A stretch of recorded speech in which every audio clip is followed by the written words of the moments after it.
ഉപവാസം ദൈവത്തിന് വേണ്ടിയുള്ള എൻ്റെ ഉപേക്ഷിക്കലാണ്, എൻ്റെ ത്യാഗം അനുഷ്ഠിക്കലാണ്. ദൈവത്തെ സ്വന്തമാക്കുവാൻ തടസ്സം നിൽക്കുന്നവയെ ഉപേക്ഷിക്കുന്നതാണ് യഥാർത്ഥ ഉപവാസം.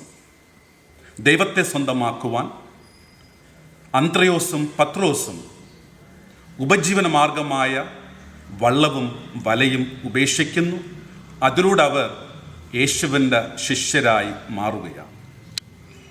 നഷ്ടപ്പെട്ട ദൈവത്തെ സ്വന്തമാക്കുവാൻ അസീസിയിലെ ഫ്രാൻസിസ് ഊരും ഉയരും ഉടയവരെയും ഉടുതുണി പോലും ഉപേക്ഷിക്കുന്നതിലൂടെ രണ്ടാം ക്രിസ്തുവായി മാറുകയാണ്.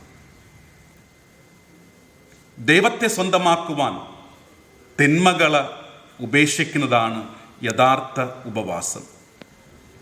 ഏറെ പ്രത്യേകിച്ച് എൻ്റെ ആസക്തികളായിട്ടുള്ള അഹങ്കാരം, അഹംഭാവം, അസൂയ, അധികാരഭ്രമം, മറ്റുള്ളവരെ മുറിപ്പെടുത്തുന്ന വാക്കുകൾ ഉപേക്ഷിച്ചേ മതിയാവൂ. ഈ നോമ്പുകാലത്തിൽ ഉപവാസം പ്രഖ്യാപിക്കേണ്ടത് നമ്മുടെ തിന്മകളുടെ മേലും ആസക്തികളുടെ മേലും ആയിരിക്കണം.